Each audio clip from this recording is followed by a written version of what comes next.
Hi everybody!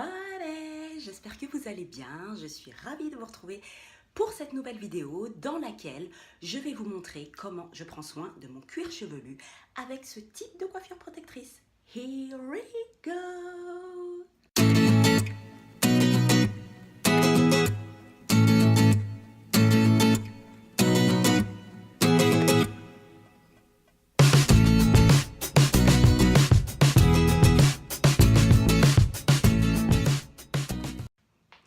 Alors, je vous avais déjà fait une vidéo qui s'appelle Avantages et inconvénients des coiffures protectrices, je crois, mais le lien s'affiche ici, dans laquelle je vous expliquais les avantages et les inconvénients des différentes coiffures protectrices. Par la suite, je vous ai fait une autre vidéo, dont le lien s'affiche ici, dans laquelle je vous montre comment j'hydrate mes cheveux avec des rajouts. Cette fois-ci, j'ai opté pour un tissage et je vais vous montrer comment je ne peux pas hydrater mes cheveux avec un tissage, mais prendre soin de mon cuir chevelu, oui. Alors, un tissage, qu'est-ce que c'est? C'est une bande de cheveux comme ça, qui se présente comme ça. Donc il y a plein de formes, frisé, lisse, ondulé, tout ce que vous voulez. Donc c'est une énorme bande comme ça qu'on va coudre sur vos cheveux. Donc, c'est-à-dire que vos cheveux vont être cousus, on va faire des cornrows, donc des nattes collées vont être cousues de différentes manières. Soit ce sont des nattes collées à la verticale, soit ce sont des nattes collées en spirale, soit ce sont des nattes collées, moi j'appelle les serpentins, enfin en vague. Quoi qu'il arrive, vous l'aurez bien compris, avec ce type de coiffure, vous n'avez pas accès à vos longueurs, donc vous ne pouvez pas les hydrater. Cependant, rien ne vous empêche de prendre soin de votre cuir chevelu. Et c'est ce que je vais vous montrer aujourd'hui. Donc, je ne sais pas si vous allez réussir à voir et je ne vais pas faire tomber mon micro. Voici, mes cheveux sont nattés en dessous et en fait, tout simplement, ce sont des bandes de tissage. Et comme vous pourrez le constater, mes cheveux sont nattés en dessous. Du coup, je vais prendre soin de mon cuir chevelu, puisque tout part de là, la racine et autres. Et si votre cuir chevelu est bien soigné, vos longueurs seront...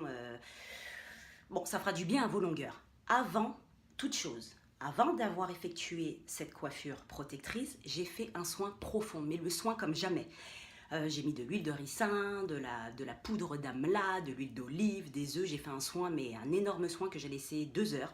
Après, j'ai fait mon shampoing et après, j'ai fait un gros masque hydratant que j'ai laissé aussi 2 heures parce que je savais que pendant ce laps de temps, je ne pourrais pas prendre soin de mes longueurs. J'ai également mis du beurre de karité. Je n'en mets pratiquement jamais à part sur mes pointes parce que j'ai les cheveux fins et que cela alourdit les cheveux fins. Mais comme je sais que je vais garder cette coiffure 1 mois et demi, voire 2 mois tout au plus, je me suis dit je mets un peu plus de matière de manière à ce que lorsque je vais enlever ma coiffure, mes cheveux ne soient pas secs. Voilà, donc c'est très important de faire un soin profond avant une coiffure protectrice, en fonction de la coiffure bien évidemment. Quoi qu'il arrive, c'est très important de faire un soin. Bref, donc mes cheveux sont nattés et les mèches de tissage sont cousues. Je vais donc passer un spray. Alors j'ai un peu changé mes produits en ce moment. Moi j'ai choisi le spray à l'aloe vera de la marque, on voit pas très bien mais c'est pas grave, de la marque Healthy and Beauty.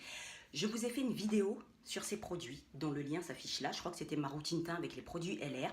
Marque pour laquelle je suis devenue distributrice car ils ont des produits mais magnifiques. Ils ont une gamme phare à l'aloe vera, ils ont la gamme Micro Silver avec de l'acide salicylique, enfin ils ont plein de gammes, d'accord. J'ai pris du temps de devenir distributrice parce qu'il était important pour moi de tester ces produits avant de pouvoir les vendre. Donc du coup moi j'opte pour un soin à l'aloe vera. Je l'ai testé sur mes cheveux, il est magnifique, il est composé de 60% d'aloe vera.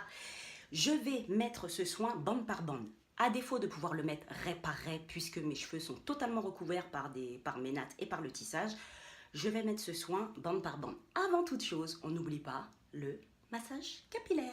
Donc je commence par masser mes cheveux.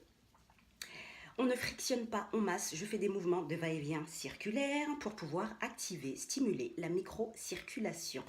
Et en même temps, ça fait tellement du bien. Oh là là, je crois que quand je fais mes soins, c'est la partie que je préfère. Donc, une fois que vous avez fait le massage, vous n'êtes pas obligé de passer des heures sur le massage capillaire. Vous voyez, il n'y a que mon cuir chevelu qui tourne. C'est trop marrant. Il n'y a que mon cuir chevelu qui tourne. On masse également devant, très important. On stimule la microcirculation partout. Et on masse également derrière. Maintenant, ce que je vais faire, c'est que je vais soulever les bandes de tissage. Alors, je vais le faire grosso modo, parce qu'habituellement, je fais bande par bande. Enfin, je vais faire bande par bande, mais je vais essayer d'aller rapidement. Et comme vous pouvez le voir, voilà, je n'hésite pas à en mettre Je sens que ça dégouline, mais c'est très bien parce que ça veut dire que le spray ira partout dans ma tête pour bien hydrater mon cuir chevelu. Je ne sais pas si vous voyez. Voilà, donc j'applique le spray un petit peu partout pour avoir du produit un peu partout et que mes cheveux soient bien hydratés. Et on sent bien que le produit pénètre partout. Je n'oublie pas devant, très important, parce qu'il y a quand même des cheveux devant. Je n'oublie pas derrière. Vous soulevez quelques bandes, vous mettez du spray et vous sentez le produit sur votre cuir chevelu. Donc au moins vous êtes sûr que vous en avez mis. Voilà. En bas. Voilà. Je vais en mettre de ce côté-là aussi. Voilà. Donc là, je sens que j'en ai partout. Et ça dégouline en plus, donc c'est très bien. Donc je remasse afin de bien répartir le produit. Une fois que vous avez fait ça, enfin une fois que moi j'ai fait ça, je vais utiliser un mélange d'huile qui se présente comme ceci. Alors, le packaging, ce n'est pas du tout l'emballage d'origine, j'ai utilisé l'emballage d'un ancien produit, d'un ancien produit que j'ai acheté. Pourquoi j'ai utilisé cet emballage? Parce que vu ma coiffure et comme vous l'avez vu tout à l'heure, mes nattes sont collées en dessous les bandes de cheveux, il va me falloir quelque chose avec un embout comme ça. Vous voyez, vous tournez et c'est ouvert. Et vous retournez dans l'autre sens et c'est fermé. Ce sera beaucoup plus pratique pour mettre des gouttes d'huile par-ci et par-là sur mon cuir chevelu. Du coup, je me suis fait une petite mixture. De quoi est composé ce petit bijou?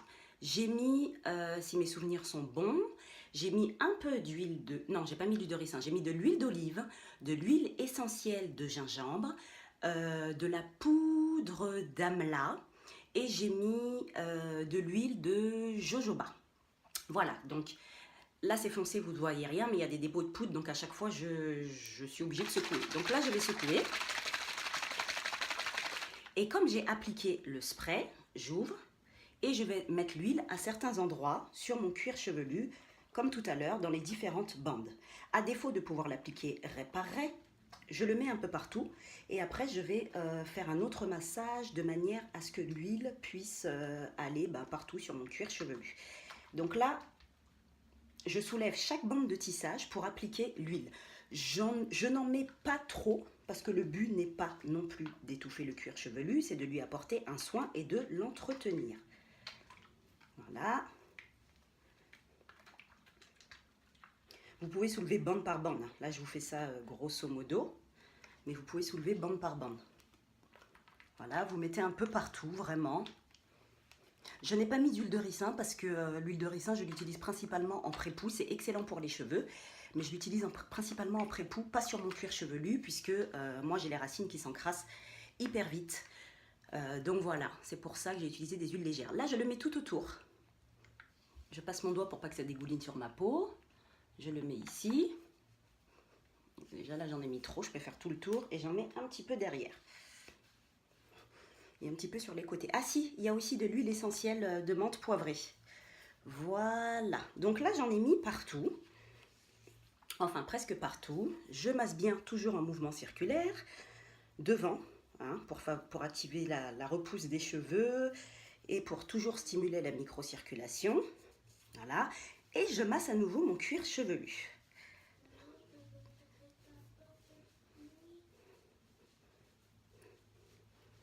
Je masse mon cuir chevelu un peu partout. Quand ça dégouline, on rattrape un petit peu. Voilà, je masse derrière. Je masse en dessous.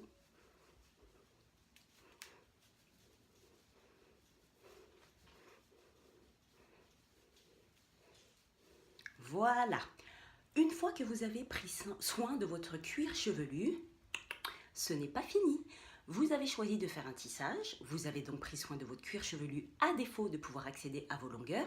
Il faut maintenant prendre soin de votre mèche. Et oui, alors on va éviter d'appliquer des huiles lourdes, les cousines, les sœurs là. Quand des fois je vous vois dans le RER, vous avez les cheveux en mode Playmobil, breakdance, le truc il est super lourd, il bouge pas. parce que vous mettez des produits beaucoup trop épais. C'est pas joli. S'il vous plaît, arrêtez, optez pour des huiles légères. Moi, j'ai pris une mèche naturelle afin de pouvoir en prendre soin comme si c'était mes propres cheveux. Donc je fais mon shampoing, je fais mon après-shampoing dessus, je l'hydrate, je la nourris vraiment comme si c'était mes cheveux. Après tout, c'est les miens, je les ai achetés, je paye des impôts dessus. Qu'est-ce qu'il y a? Donc je vais maintenant prendre soin de ma mèche. Je vais appliquer mon spray, toujours à l'aloe vera, sur la mèche et partout. Donc vous l'appliquez partout pour que la mèche soit beaucoup plus souple, beaucoup plus malléable, même si elle est déjà très souple. Derrière, au milieu, devant. Voilà, j'applique mon spray. Je masse la mèche comme si c'était mes cheveux. Là, je sens que c'est un peu... Hop là, je remets un petit coup ici.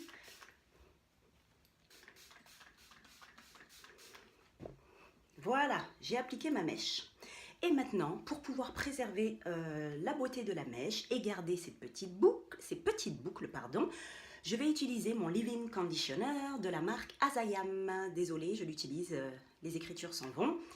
Donc je vais pas en mettre en grande quantité, parce que ça reste quand même une mèche, même si elle est naturelle, il ne faut pas l'étouffer pour pas que ça fasse moche. Et je mets comme ça. Ça sent super bon en plus. Je l'ai testé sur mes cheveux, je vous ai fait une vidéo sur cette... Enfin non, c'est pas un tuto, je vous présente juste le produit pour préserver mes boucles. J'en remets un petit peu, c'est un produit qui est très léger, c'est un leave-in. Il faut quand même hydrater la mèche, même si ce ne sont pas vos cheveux. Je retourne ma tête et je l'applique comme ceci. Voilà. Voilà. Et vous pourrez constater... Oh, j'adore ces mèches kinky, c'est trop beau. Vous pouvez constater, regardez les boucles. Ha ha ha.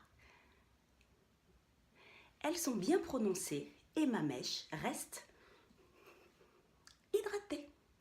Voilà, j'espère que cette vidéo vous aidera et vous plaira. N'hésitez pas à laisser vos commentaires. N'oubliez pas, LPAK, likez, partagez, abonnez-vous, kiffez. Retrouvez-moi sur les réseaux sociaux en générique de fin. Et surtout, je vous embrasse et je vous dis, j'ai un peu bégayé. À bientôt pour la prochaine vidéo. Passe-moi un scan, moi j'ai moins compris au jardin vocal. Nous pas fini fait qu'on touche pipi, énervé qu'on Dominique Strauss-Kahn. Big machine gossant. Gal de ma wine casse con, on cache au solide photo d'eau. Bad boy, y'a mes pom pom,